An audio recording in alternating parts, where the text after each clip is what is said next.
என் இனிய நண்பர்கள் அனைவருக்கும் வணக்கம். நம்ம இன்னைக்கு ரிஷப லக்கணத்தை பத்தி தான் பார்க்க போறோங்க. இந்த படத்தை பாருங்க. ரிஷப லக்கணம்.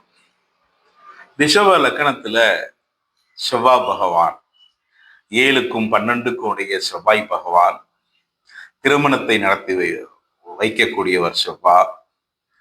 கூட சுக்கிர பகவான் ஆட்சியாக அமர்ந்துள்ளார். மாலவி யோகத்தை ஏற்படுத்துவார். சுக்கிர பகவான் மனைவி எலக்ட்ரானிக் தொழிலை இப்படிலாம் சுக்கிர பகவான் வாரி வழங்கக்கூடியவர். ரிஷப லக்கணத்துக்கு 8க்கும் 11வது வீட்டுக்கும் உடைய குரு பகவான் மாரகாதிபதி. அந்த மாரகாதிபதி 9வது வீட்டுல குரு பகவான் அமர்ந்து நீச்ச ஸ்தானத்தில் அமர்ந்துள்ளார். செவ்வாய் பகவான் லக்கணத்தில் அமர்ந்து நல்ல நிலையில் இருக்கும் பொழுது குரு பகவான் 9வது வீட்டில் நீச்சமாக இருந்தால் நீச்சத்தன்மை மாறி சுபத்தன்மை இவருக்கு கிடைக்கும். அப்ப இந்த குரு பகவான் சுபத்தன்மை உடையவராக மாறி இவருக்கு நிறைய பலன்களை வாரி வழங்குவார். அதாவது குரு பகவான் 5ஆம் பார்வையாக இந்த செவ்வாய சுக்கிரனை பார்ப்பார். இந்த 5ஆம் பார்வை மிக சிறப்பான பார்வை. சுக்கிர பகவான் லக்கணத்தில் ஆட்சியாக இருந்தால் மாலவி யோகத்தை ஏற்படுத்துவார். குரு பகவான் வேற 5ஆம் பார்வையாக பார்க்கிறாரா, சொல்லவே வேண்டாம். நிறைய மகிழ்ச்சி இதன் மூலியமாக உங்களுக்கு கிடைக்கும். மகிழ்ச்சியான வாழ்க்கை கிடைக்கும். அதிர்ஷ்டம் உங்களுக்கு அடிக்கடி அதிர்ஷ்டம் உங்களுக்கு கிடைக்கும். மனைவி மூலியமாக, உங்கள் குடும்பத்தினர் மூலியமாக உங்களுக்கு அதிக லாபம் கிடைக்கும். மனைவி மூலியமாக செல்வாக்கு உடையவராக இருப்பீர்கள். திருமணத்துக்கு பின்னாடி மகிழ்ச்சி, நிம்மதி, சந்தோஷம், நிம்மதியான வாழ்க்கை, இதை பூராத்தையும் சுக்கிர பகவான் கொடுப்பாரு. அது மட்டும் இல்லாம இந்த சுக்கிர பகவான் இசை, சங்கீதம், நாடகம், நாட்டியம், சினிமா, சிற்பம் இதுல எல்லாம் உங்களை ஈடுபடுத்தி அதிக லாபத்தை உங்களுக்கு ஏற்படுத்தி தருவார்.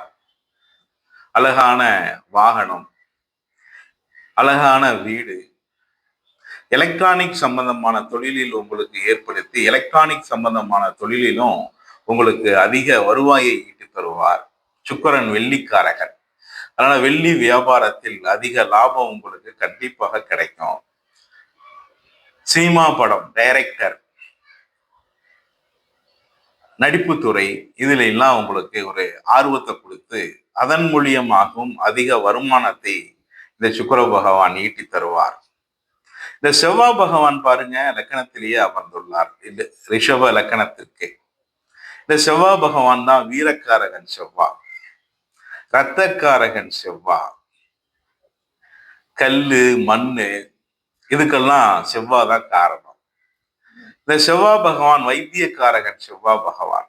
அதனால வைத்திய தொழிலில் ஈடுபடுத்தி உங்களுக்கு அதிக பேரும் புகழையும் ஏற்படுத்தி தருவார்.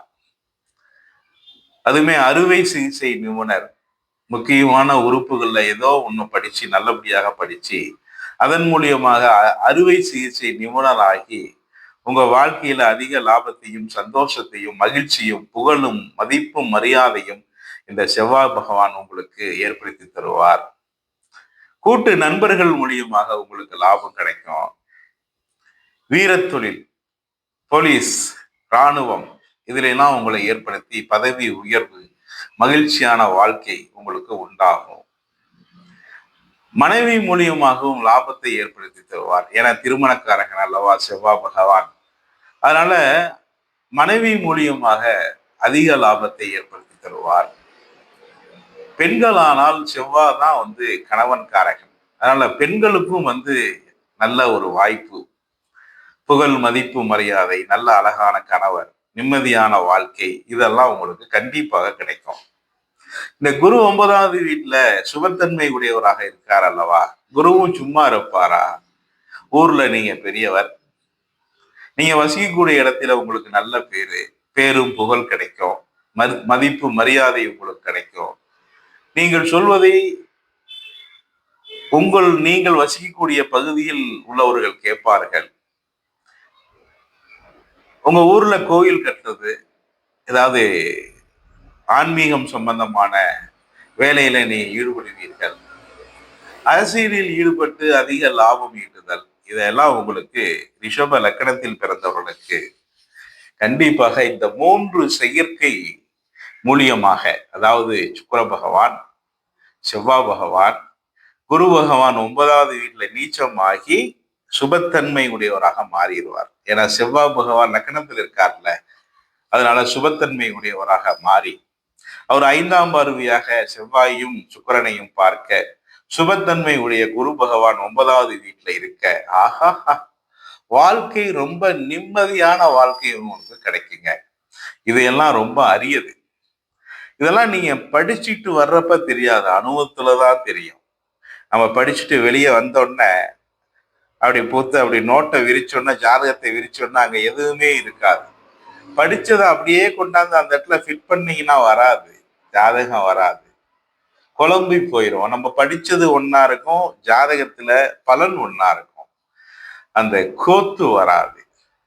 அதனால ஒரு குழப்ப நிலை உண்டாகும், மன கஷ்டம் உண்டாகும். அதனால ஜோதிடத்தை நல்லா படிக்கணும். புரிஞ்சு படிச்சோம்னா கண்டிப்பாக உங்களுக்கு ஜோதிடத்தின் மூலியமாக நிறைய தெரிஞ்சுக்க முடியும். நிறைய வாய்ப்புகள் இருக்கு. அது மட்டும் இல்லாம நிறைய செய்திகள் ஜோதிடத்துல அழிஞ்சு போச்சுல்ல, அது வேற ஒரு முக்கியமா இருக்கு. நன்றி நண்பர்களே. மீண்டும் ஒரு அடுத்த வாய்ப்பில் சந்திக்கிறேன். நன்றி, வணக்கம்.